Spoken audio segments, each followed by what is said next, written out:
My dear viewers, I welcome you back to my YouTube channel, The World of Least Explored Phenomena. We have already done one series which was on the topic of parapsychology. Parapsychology, as you know, is a subject where we deal with human behavior which is based on perception without using the five senses. Parapsychology deals in telepathy, which is mind to mind connection. It deals in clairvoyance, which is seeing through mind's eyes. It deals in precognition, which is mind influencing the future, perceiving the future. And it deals in psychokinesis, which is mind influencing the matter. It also deals in the possibility of life existing after death. The subject is intriguing and is least explored. We had done 4 videos on this subject, which were really interesting. If you happen to miss them, please go to my YouTube channel and watch them. Now we are to the second series in my YouTube channel, that is workplace management, which is again a least explored phenomena. We, as young students, come out of colleges and institutions well equipped with the knowledge in a subject that we apply in the workplace. But the journey in the workplace is not smooth because we hardly know how to excel in workplace, how to face the workplace challenges. The workplace challenges are immense. It is like a baby being thrown into the troubled water and asked to swim. There are no anchors found, and everyone has to face the challenges and use its own intellect to face the challenges. This series of videos is made for those young managers and entrepreneurs who will get the needed anchor. They will get the ready-made tools which will help them to come out successfully while facing the workplace challenges. We have already covered a major portion in this series, and we have seen many aspects which are connected with workplace. We have seen what are the learning transformational stages in one's life, workplace being one of those stages where we reach and get the learning. We have seen what is the meaning of workplace and what are the types of workplaces where we go and work. And more than 7 to 8 episodes have been done on managing people at the workplace, which is the most intriguing part of the challenges that we face. People are very difficult to be managed. So, those 7 to 8 episodes were giving all the aspects for equipping yourself to be successful in managing the people. If you happen to miss those episodes, you are requested to kindly go through my YouTube channel and watch them. Now we are to the last aspect of this wonderful series where we'll be talking about using the systems to turn traditional entrepreneurially run units into professional system driven units. You know, the most of the organizations which are run by young entrepreneurs follow the traditional path. These are traditional organizations which are run by an entrepreneur. Where we lack systems, the entrepreneur uses his own intuition to take all vital decisions, and many a times those intuitive decisions turn out to be costly mistakes. What are these entrepreneurially run units or organizations? These are driven single-handedly by entrepreneurs. There are four M's which we have in running an organization, which I'll be talking about in the coming slides, out of which entrepreneur possesses can have four M's. Those four M's are money, men, machines, and materials. Without these, the entrepreneur cannot run a business. But what he lacks is the fifth M, which is method. The methods or the systems are not with the entrepreneur because he may be lacking the knowledge of having the systems and the utility of the system and importance of the systems. Entrepreneurs do know about the product, they have the money to buy the machines, they can hire people, but they lack knowledge of systems and scientific methods, systematic methods. Decisions are based on intuitions because they do not have a scientific database. Entrepreneurs generally have inflated egos and they feel superior to the people working for them, and they would not seek advice from them. They follow I say, you do culture, which may turn out to be costlier because you may have people with you who are more knowledgeable, and if you do not use that knowledge, you may be missing opportunities. Traditional entrepreneurially run organizations are mostly family owned business, and the baton passes from father to son irrespective of the capabilities to run the organization. It may have several shortcomings. What are the shortcomings? Let us just hurriedly go through the shortcomings of a traditionally run, entrepreneurially run organization. It is run by an individual, and an individual may be jack of all trades but would be master of none. Running an organization requires varied skills and hence decision making suffers. We have to have master of all trades to run the business, which can come only through engaging masters in each field.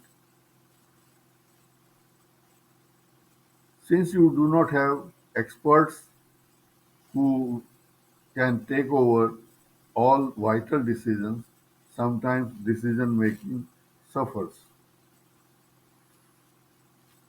One example I found in one of the organizations which was traditionally run, it was a plastic manufacturing unit where the plastic machines are used to mold bottles and make the product. The granules which are used for plastic making are fed into the machine and are heated and molten, and then those molten liquid is poured into the mold, which is cooled to make it solid, and the molten material takes the shape of the bottle. Now, this traditionally run unit was using cooling towers for cooling the molds. Cooling towers give the cold water which solidifies the liquid and makes the bottle. But if you use instead water from chilling plant, which is still colder, you can run the machines faster and increase the productivity. This aspect was not known to the entrepreneur, and he was losing the opportunity. He was not utilizing the machine to its fullest capacity. Productivity could be made higher. He could he could use the same machine for producing more and more items and expand his business.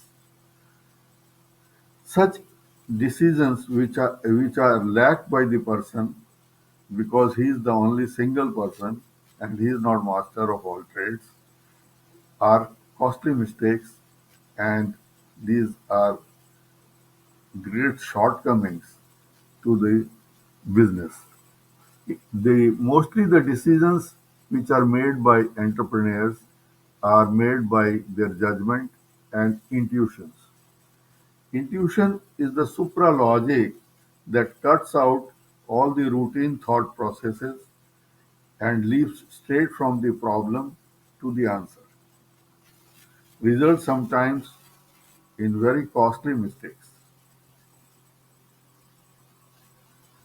One of the example I found in one of the company was that he was anticipating intuitively that he is going to get more and more business and he lacks machines.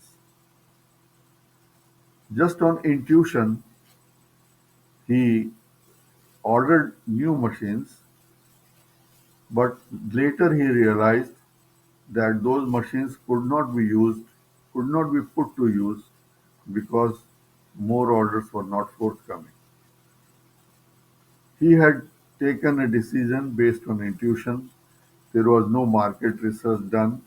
There was no scientific way of exploring the market, or there was no scientific way to expand the market. So all those machines remained idle. This was a very costly mistake. Why did it happen? He did not have a database. He did not have any agency to do market research. So his capex decision, buying the capital items, turned out to be wrong.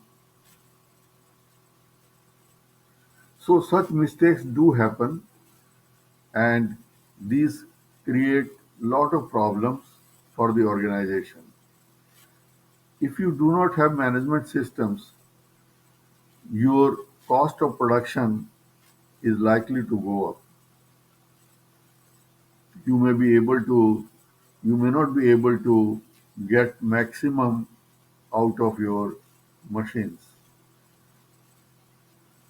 So, for example, I had worked in an organization where the plastic bottles were produced and packed, and later on they were taken to a station where those were unpacked and the bottles were passed through leak detector, and each bottle went through that machine so that leak detector could detect minute holes, and later on the whole production was packed again.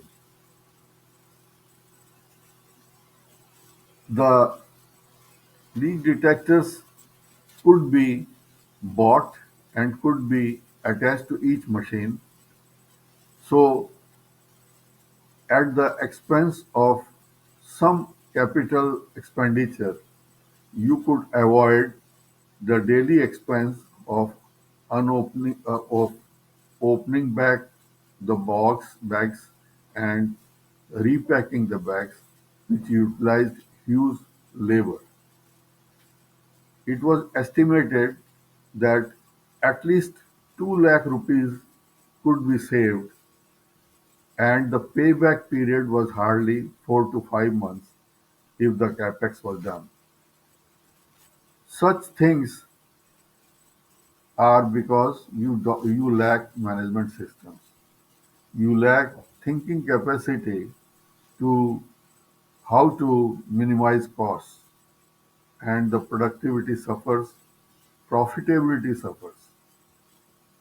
The organization may be making profits. The traditional entrepreneurially run organization may be making profits, but may be capable of making much more profits using the same machines or going in for capital expenditure which has low payback period, and ultimately it gives a lot of additional profit. Productivity improvements are very less likely to happen in traditionally run organization. And the worst part is that entrepreneurs being egoistic, they will not listen to advice of others, and hence they miss opportunities. Absence of systems blocks opportunities for improvement. For example, if you do not have a yardstick to measure performance, you cannot improve. A machine produces articles, and traditionally run organizations just see the output per day. They do not measure efficiency of the machine, so they cannot improve the working of the machine. Suppose you have a system of calculating efficiency per day, you have ways of measuring downtime per day, and if you could analyze those downtimes and take actions, you could produce, you could probably reduce the downtime, and hence the productivity of the machine could go up. Because the systems, when introduced, go in for measuring the performances and analyzing the performance and making improvements. This is vitally missed in the traditionally run organization. Traditionally working organization miss on opportunities for continual improvements. Possibility of high productivity by improving technology is also not possible. As I gave the example of using chillers versus cooling towers. Entrepreneurs do not realize the potential available in their organization. They may be putting wrong people in the wrong places. The operator working on injection molding machine may be an expert in blow molding, and this realization is not there. A person doing a clerk's job could be a good store manager. I really found it in one of the organization. A guy who was very smart and knowledgeable was put to do clerical job. I elevated him as a stores officer, and he did wonderful job and brought lot of savings in efficient stores managing. Such things happen because these are the shortcomings which are there in traditionally entrepreneurially run organizations. Because the inflated ego of the entrepreneur prevents him from listening to the advice of competent staff and acting as per the advice. I give one more example. In one of the organization, the factory was working on a rented premise, and the management took a decision to buy land and build its own factory.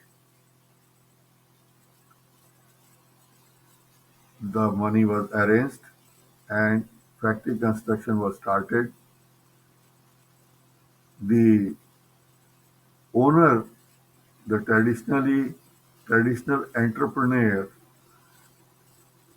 was knowing that plastic making requires a dust-free environment, and he instructed the architect to do away with the lowers which are just below the roof, which allow the passage of air into the factory to bring the atmosphere pleasant. He did away with the lowers. He allowed light to come in, but prevented air coming in by making the windows have glass panes. And when this was known to the managers of the factory, and even the architect told him that this will be a mistake because there will be no ventilation and people will suffer. Even the managers objected to this, and to their objection, the entrepreneur said, "We will see when it happens, we will take some action." The factory was built without the lowers, which are essential for any organization. If you wanted to make organization dust free, the building dust free, the only course is to go through by making it work under AC. Air conditioning is very costly and could not be afforded by the plastic making unit. So the owner went with his own ideas, made the plant, and when the plant was put into operation, it was like a, what should I call, a hot furnace.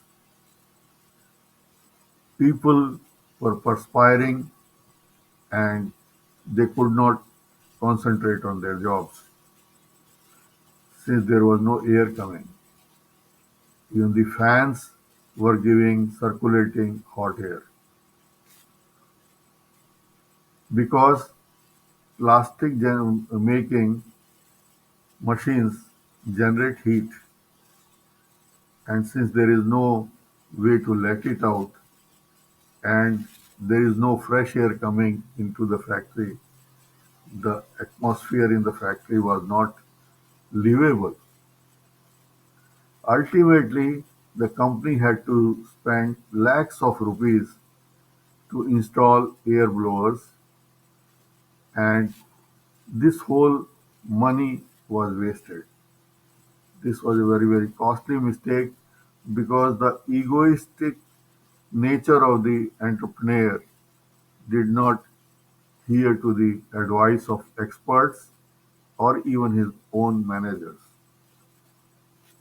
So such mistakes happen, and since there are no management information systems built in the organization, there are no avenues for improvement. We just go on working in a routine manner, go on producing, and maybe making some profits, which could be converted into threefold, fourfold profits if MIS systems were there and continual improvements opportunities were harnessed.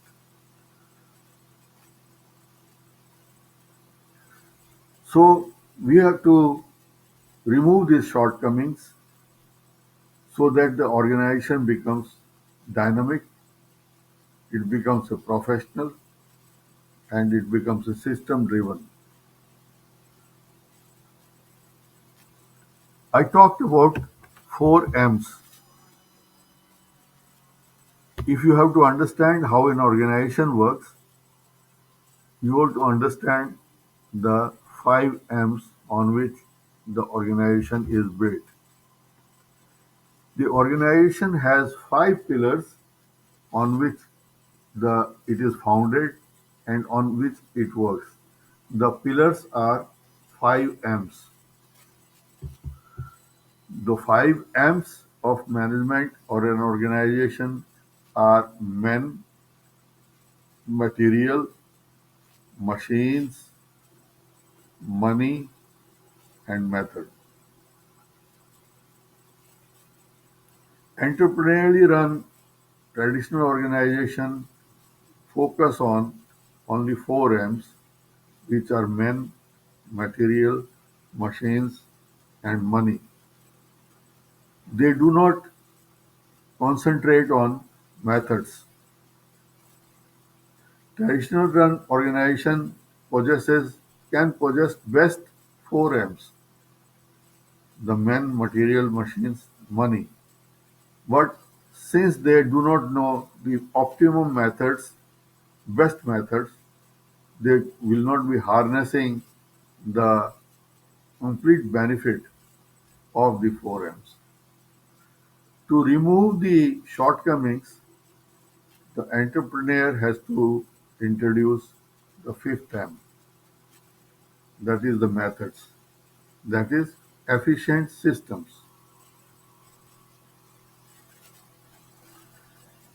I'll show you a just small video in which it will be amply clear how methods become very important and how they harness the benefits.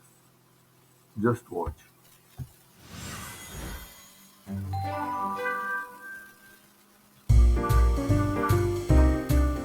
Micah feels like no matter how hard he tries, his life will never be organized.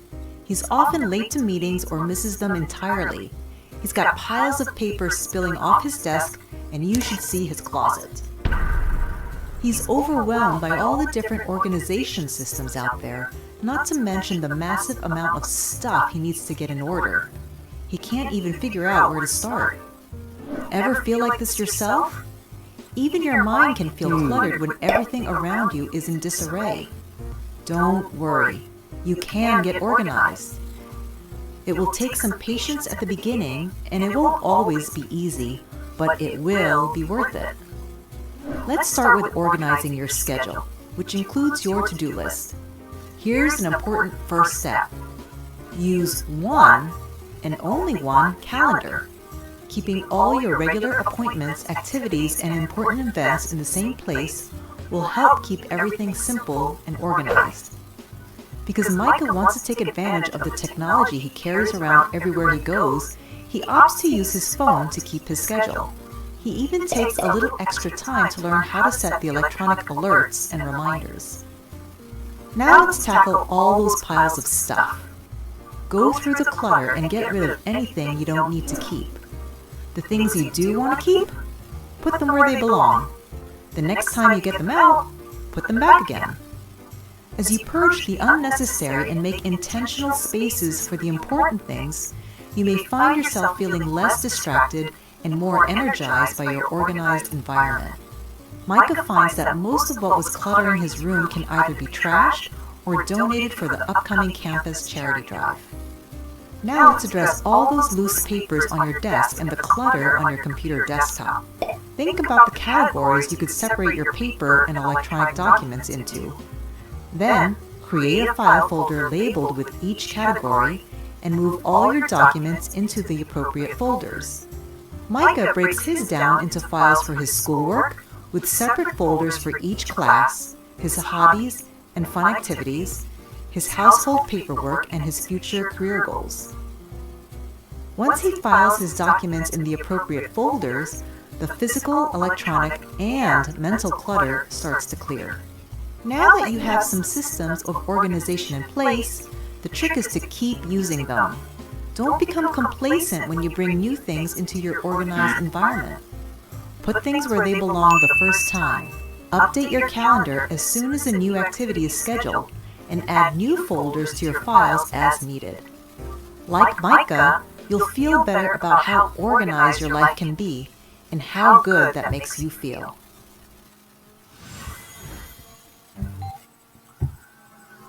So we see that how things can change if you become systematic. You have to become organized to be able to work efficiently. Being systematic is implementing appropriate methods or systems in the workplace bring orderliness and make processes systematic, more productive, and eliminate wastes, thus reducing costs and optimizing profits. For example, if you just follow the principle place for everything and everything in its place, this will eliminate waste of time involved in searching the things. If the place is haphazard, you may you may waste a lot of time in locating a thing when you need it. So we have to we have to get organized. We must get organized to really reap the true benefits of systems. How to get organized? First step is to make the workplace orderly. If you have to make workplace orderly, you have to have everything kept in a proper place. You have to remove the unnecessary things. You have to have proper layouts. Now, all these things are covered in a system, a Japanese system, which is called 5S. 5S is a Japanese system to bring orderliness in the workplace, not only in the look of the organization, but also in its working. It brings an improved appearance, creates a joyous environment, improves efficiency and productivity. 5S is a system to reduce waste and optimize productivity by maintaining an orderly workplace and using visual clues to achieve more consistent operational results. It has several benefits. It removes all types of waste.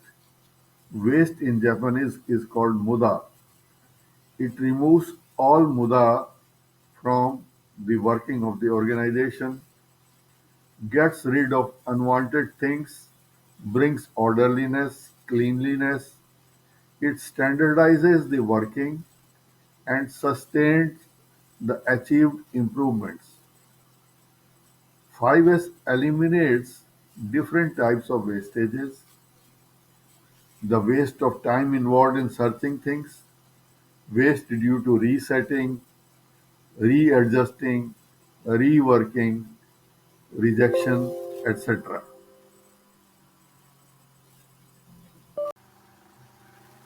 5S has 5 S's and each S has adds to the benefit to the organization's working. We will discuss the benefits each S wise in the subsequent slides. What is 5S? 5S has 5 components which are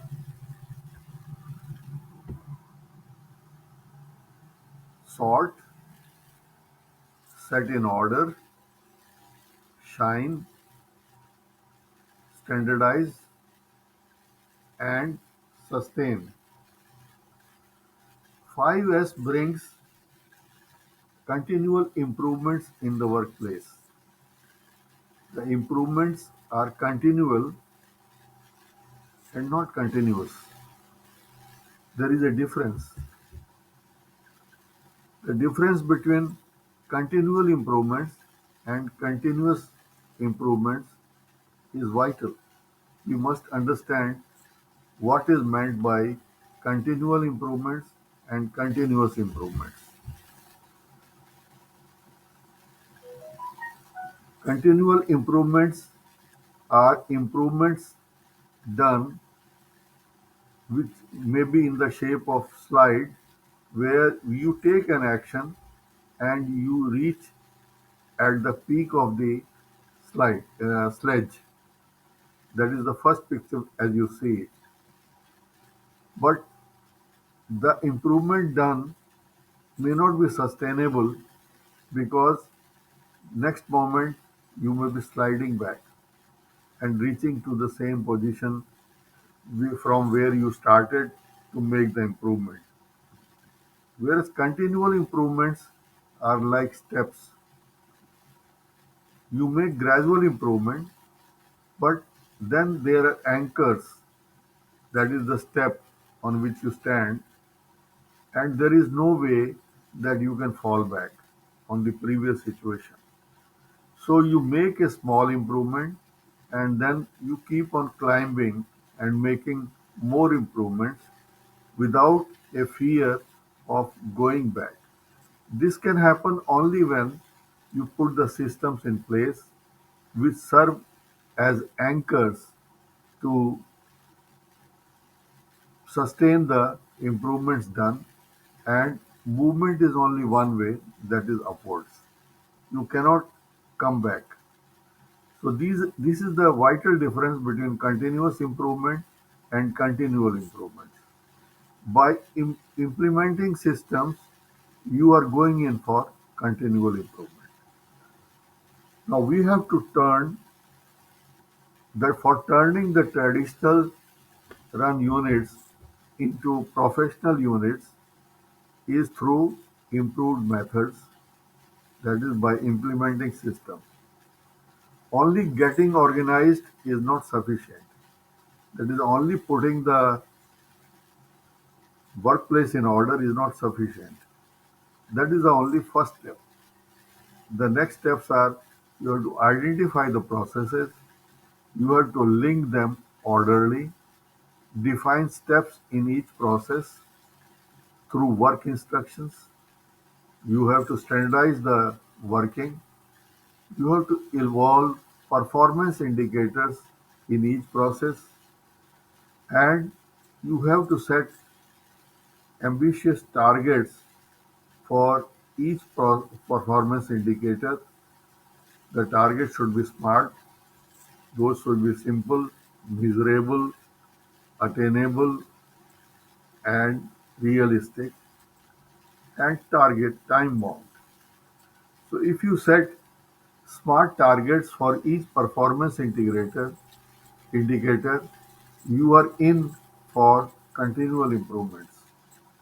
You must review each process periodically, examine what is the performance indicator saying, and if there is a decline, find out the reasons for poor performance, and initiate methods and actions for getting rid of those poor performance and going in for continual improvements. You have to innovate and expand. But first thing first, we have to understand how to organize the workplace, how to make it orderly, and this is through the five S's. There are five steps in the 5S system, as we saw in the picture in the first slide. The 5S, Seri is the Japanese word which means sort, या segregate to remove unwanted things. C-tone, set in order, that is place for everything and everything in its place. Shine or seesaw, cleaning and arranging. Then Shiketsu, which is standardization, that is make standards for each aspect. And last one is sustaining, that is Shitsuke, that is make checklist for maintaining all standards and measure them and take actions so that we do not deviate from the system. So this is all for this session. I'll be talking about 5S in the next episode, which I'll be taking up. We'll be having full episode on the working of 5 S's of the 5S system, which is the Japanese system. Please await my next video. If you seem to be enthused by the videos which I have been creating for workplace management, you may also go through my book, which will give you more information on workplace management. This book is selling on Amazon and Flipkart. Do buy a copy for yourself and use it as a manual for handy for facing the challenges in your workplace. Thank you. Thank you for listening to me, and please await my next video, which will be coming to you shortly.